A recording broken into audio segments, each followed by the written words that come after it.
Ça fait 3 ans, presque 3 ans que ça dure et personne ne bouge.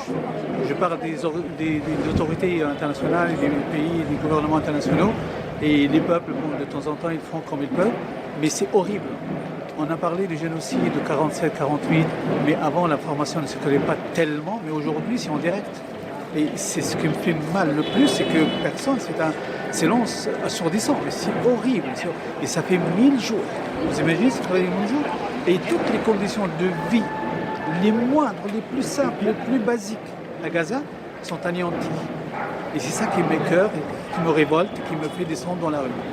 Donc on va marcher au rythme du tambour, on va laisser s'espacer un peu les choses.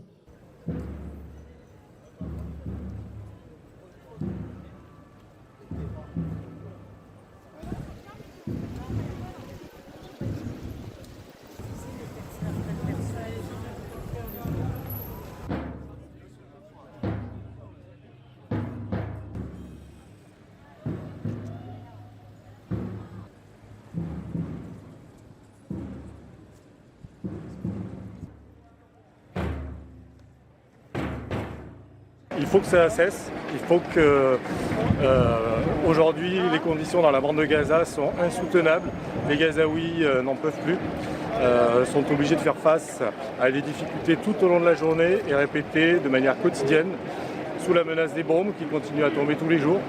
On leur parle de plan de paix, on leur parle de force internationale, ils ne voient rien venir. Par contre, ce qu'ils voient avec certitude, c'est que toutes les nuits les bombes vont continuer à leur tomber dessus.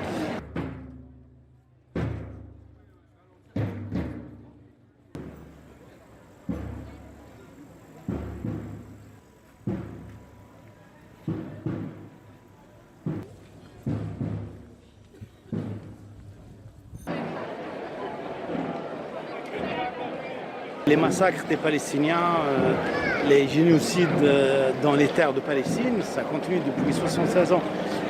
Est-ce qu'il y a une perspective de paix?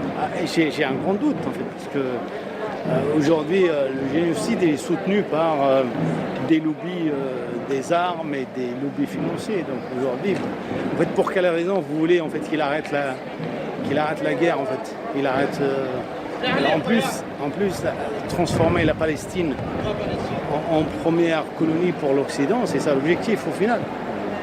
Donc j'ai un grand doute, en fait, j'ai un grand doute.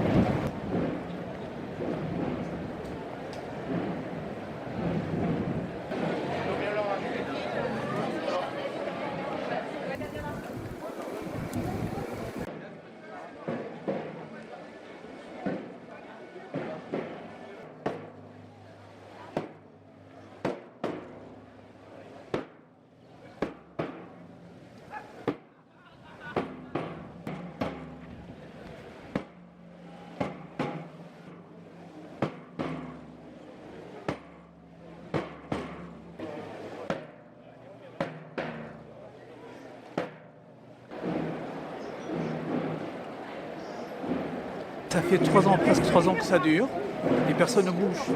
Je parle des autorités internationales, des pays, des gouvernements internationaux et les peuples, bon, de temps en temps, ils font comme ils peuvent, mais c'est horrible. On a parlé du génocide de 47-48, mais avant l'information ne se connaît pas tellement, mais aujourd'hui c'est en direct. Et c'est ce qui me fait mal le plus, c'est que personne, c'est un silence assourdissant, mais c'est horrible. Et ça fait 1000 jours. Vous imaginez, ça fait 1000 jours. Et toutes les conditions de vie, les moindres, les plus simples, les plus basiques à Gaza, sont anéanties. Et c'est ça qui m'écoeure, qui me révolte, qui me fait descendre dans la rue. Donc on va marcher au rythme du tambour, on va laisser s'espacer un peu les choses.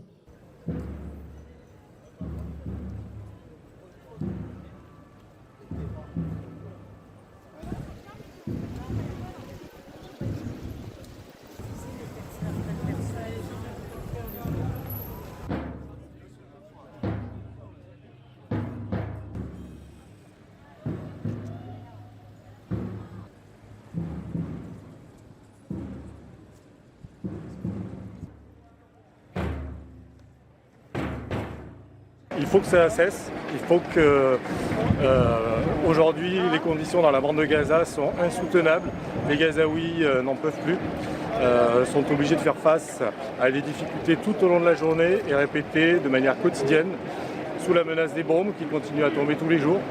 On leur parle de plan de paix, on leur parle de force internationale, ils ne voient rien venir. Par contre, ce qu'ils voient avec certitude, c'est que toutes les nuits, les bombes vont continuer à leur tomber dessus.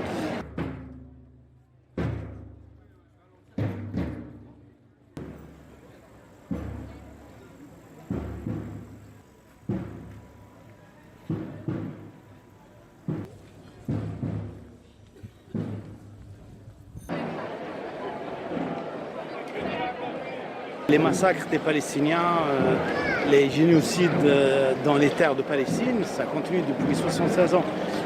Est-ce qu'il y a une perspective de paix? J'ai un grand doute en fait, parce que aujourd'hui le génocide est soutenu par des lobbies des armes et des lobbies financiers. Donc aujourd'hui, en fait, pour quelle raison vous voulez en fait qu'il arrête la guerre en fait, qu'il arrête en plus, transformer la Palestine en première colonie pour l'Occident, c'est ça l'objectif au final. Donc j'ai un grand doute,